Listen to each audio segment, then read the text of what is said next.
So I'm down to 18 minutes now. I mentioned to Drew that I can put you to sleep and he can wake you up. But at any rate, a brief introduction about myself. I've been involved with springs protection ever since Ishtutney Springs became a state park 43 years ago. I coordinated the Wacella Springs Basin Working Group for 18 years and the Ishtutney Springs Basin Working Group for 16 years. I chaired the Florida Springs Task Force and directed the Florida Springs Initiative until I retired. I coordinated the statewide Springs conferences in 2001 and 2003 and the Florida Springs Rally at the Capitol in 2010. I'm currently active with the Wacella Springs Alliance. Some years ago, I gave a talk to the Withlacoochee Regional Planning Council over in Ocala, and I give my usual Springs talk about the values of Springs, the threats to those values, and what the solutions are to overcome the threats. And when I was done with my talk, this fellow raised his hand. He says, "Whose side are you on?" Well, I hadn't had that question before. I said, "I'm on the Springs side." And he caught me out in the hall later. He said, "I'm sorry if I came on too strong, but you know, you talked about the homeowners and their fertilized lawn and septic tanks. I'm a homeowner. I've got a fertilized lawn and a septic tank.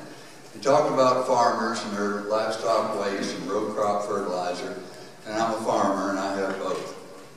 You talked about wastewater treatment plants, and I run the city of Williston's wastewater treatment plant. He says, you talked about land use planning and comp plans, and I'm a county commissioner and deal with those things every day. I was feeling picked on. So during my talk, if you wonder whose side I'm on the Springs side. We know how to protect springs. Simply stated, we must reduce pumping and nitrates in the spring shed. But that's a bit too general. Specific actions must be taken. Yes, springs protection is complicated, which means we need numerous solutions to restore them. We have implemented many of the recommendations in the task force report of 2000, which likely reduced the impacts to springs, but I can't say that we have yet saved or restored a spring. It also means that springs have lots of influential opponents: associated industries, the Chamber of Commerce, the Farm Bureau, realtors, builders, and municipalities.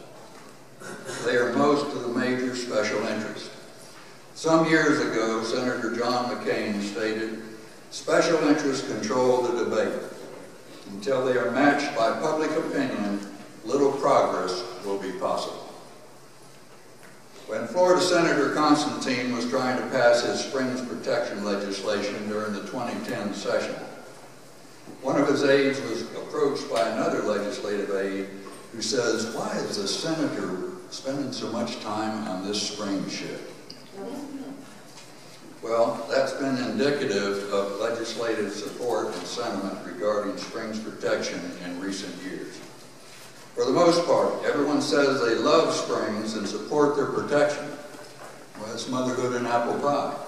Until your neighbor next door, who's striving for the perfect lawn, finds that he's going to be restricted on his use of fertilizer and irrigation. Or until the people that are causing more problems find out that they're going to have to pay for some of the solutions. Another complication is that we are a crisis species. We wait until the last buffalo is about to go over the cliff before we do anything. I recently read that the human brain is wired to put off unpleasantness. Does that remind you of Congress? Unfortunately, it often requires local issues that anger the local community to action, like a dairy and later a cement plant threatening the Ishtutney, or the city of Tallahassee's wastewater treatment plant impacting Wacella Springs, and the bottled water plant planned for Wacissa Springs. These are notable examples that have led to springs protection successes. Still menacing is the proposed beef factory that is threatening Silver Springs, and Jacksonville's pumping that is dried up White Spring is impacting the Ishtuckney. We must be ready to act when a spring crisis occurs. Our springs are silent. They have no voice. We must give them our voice. Priority springs.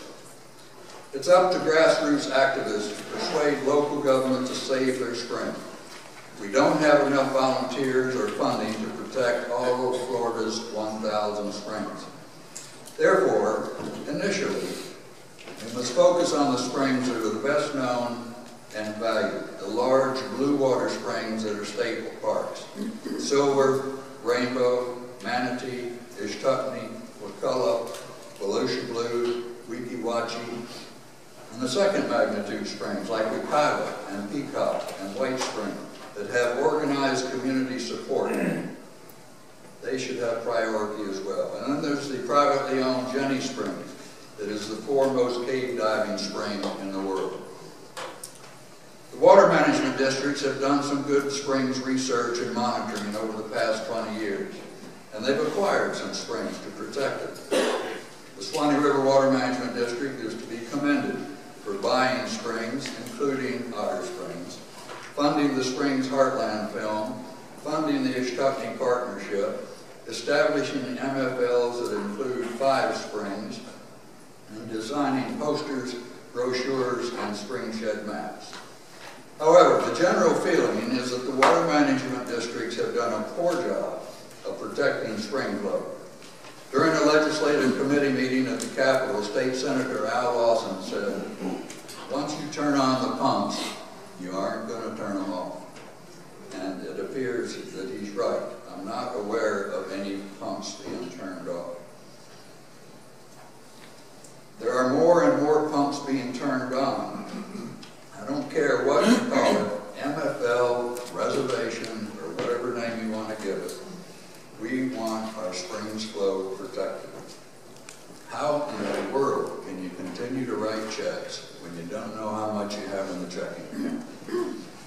Of course, the big operators claim that there's plenty of water. They say the problem is the drought. Therefore, Mother Nature must be at fault. Or could it be Father Greed? Springs advocacy organizations, Bob just named most of them. I won't name them again. But we understand Silver Springs Alliance is forming now, as is the Ishtuckney Springs Alliance, to defend those springs. You've all heard Margaret Mead's quote, "Never doubt that a small, dedicated group of individuals can change the world. Indeed, it's the only thing that ever has," end quote. It is as true now as it was decades ago when she said it. We should focus our energy on local spring advocacy organizations. The Wakulla Springs Alliance has recruited experts for our board and membership, which means retired agency experts quite often.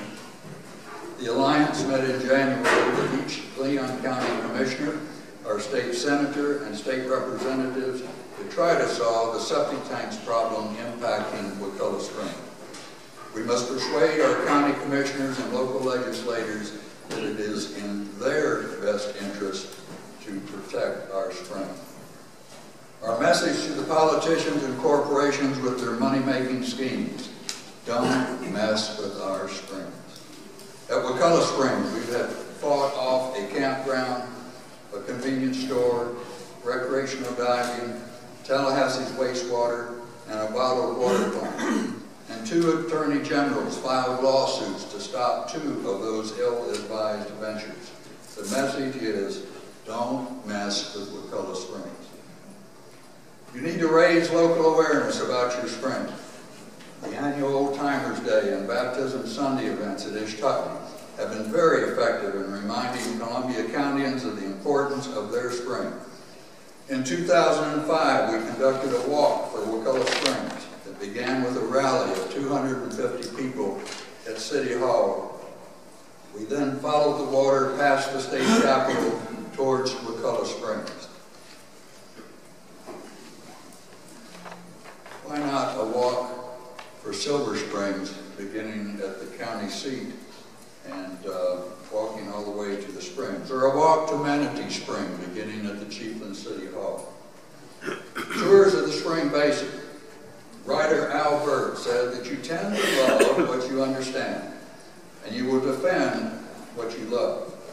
Last October, I led a tour of Ish-Tutney Basin for a busload of VIPs, including the Lake City Mayor, the City and County Commissioners, the President of the Chamber of Commerce, the President of Lake City Rotary, the publisher of the Lake City Reporter, and 3 DEP executives. We followed the water 15 miles from the courthouse to Ish-Tutney Springs. The Wakulla Springs Alliance sponsors mostly tours of the Wakulla Spring Shed to educate the citizens of Leon and Wakulla counties. We've had candidates for the city and county commission seats, legislative aides, environmental attorneys, and the environmental reporter for the Tallahassee Democrat have taken this tour. A woman that has springs on her land drove all the way from Sumter County to take this tour. Well, I'm told I'm out of time, so boy, you don't know what you're missing. We're ahead of schedule. I can grab my time. Yeah. Well, I'll skip over this right towards the end. Yeah, that was the real meat of it, too. You know, I've never liked billboards, but I sure like the Springs billboards on I-75. The only problem is there aren't enough of them on Florida's highways.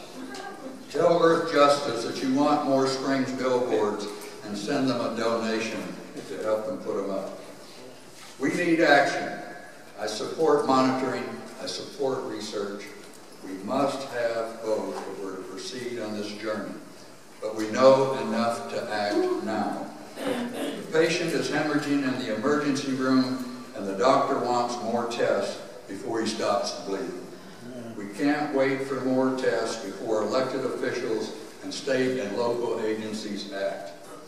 Some final solutions. First, the future of our springs is up to the people of Florida. We must continue to raise public awareness and continue our educational efforts. Second, although education is a top priority, education won't change the behavior of the bad actors. New regulations must be promulgated and enforced. And third, it is unfortunate, but sometimes we must resort to lawsuits. In conclusion, at a Florida Springs conference, Al Burt, a great friend of Florida Springs, said, all of Florida's common folk need to stand a little taller if Florida Springs are to survive. Good citizens and good government must act. The goodwill of the people will become political